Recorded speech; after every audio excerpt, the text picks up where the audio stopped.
Malaysian ভাষা শিক্ষার ৩০তম পর্বে আপনাদের সবাইকে স্বাগত। আজকের পর্বে আমরা কাজের বিষয় নিয়ে 11টা বাক্যের সাথে পরিচিত হব। সুপারভাইজার অথবা বস যদি জিজ্ঞাসা করে কাজে কোনো সমস্যা আছে কি, তাহলে সে বলবে কিরজা আডা আপা আপা মাসালা কা।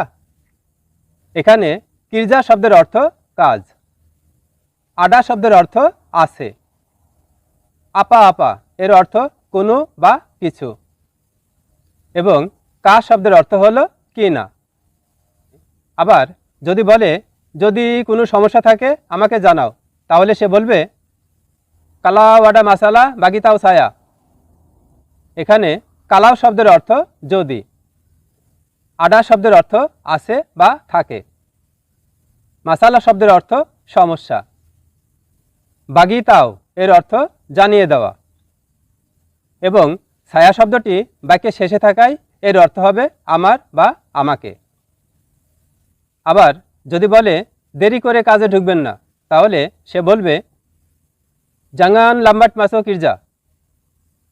এখানে জাঙ্গান শব্দের অর্থ নিষেধ করা, লাম্বাট শব্দের অর্থ দেরি, মাসো শব্দের অর্থ প্রবেশ করা, এবং কিরজা শব্দের অর্থ হলো কাজ। আবার যদি বলে কাজ করার সময় ফোন ব্যবহার করবে না, তাহলে বলবে জাঙ্গান গুনা ফোন মাসাবুয়াট কিরজা। এখানে জাঙ্গান শব্দের অর্থ নিষেধ করা, গুনা শব্দের অর্থ ব্যবহার করা, মাসা শব্দের অর্থ সময়, বুয়াট শব্দের অর্থ করা, এবং কিরজা শব্দের অর্থ হলো কাজ। এরপর যদি বলে ঠিক আছে সাবধানে কাজ করবেন, তাহলে সে বলবে ওকে হাতি হাতি বুয়াট কিরজা। এখানে হাতি হাতি এর অর্থ সাবধানে, বুয়াট শব্দের অর্থ করা, এবং কিরজা শব্দের অর্থ কাজ। মালয় ভাষায় যদি বলতে হয় এখন সবাই কাজে ব্যস্ত আছে, তাহলে বলতে হবে সেকেরাং সোম্মা অরাং তেঙ্গা সেবু কিরজা।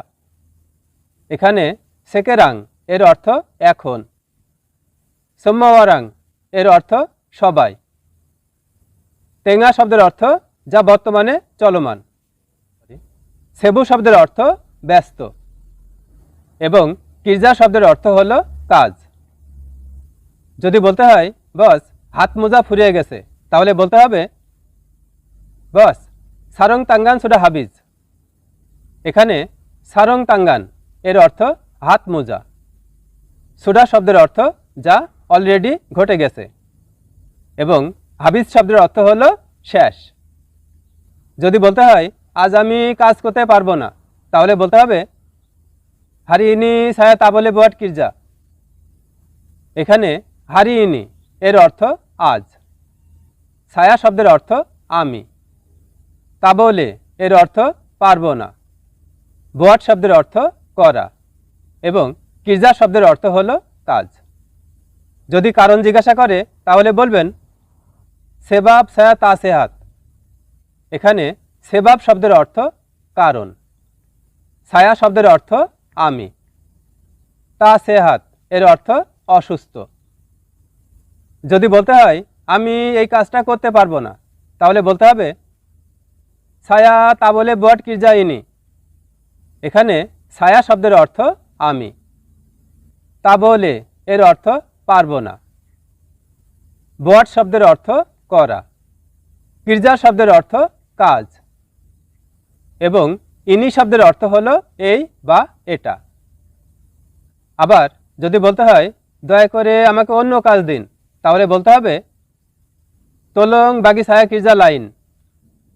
এখানে তোলং শব্দের অর্থ দয়া করে, বাগি শব্দের অর্থ দেওয়া, ছায়া শব্দটি বাক্যে শেষ অংশে থাকায় এর অর্থ হবে আমাকে, কিরজা শব্দের অর্থ কাজ, এবং লাইন শব্দের অর্থ হলো অন্য বা ভিন্ন।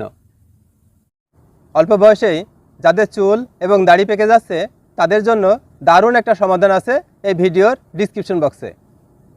বিস্তারিত জানার জন্য ভিডিওর ডিসক্রিপশন বক্স চেক করতে ভুলবেন না। আসসালামু আলাইকুম।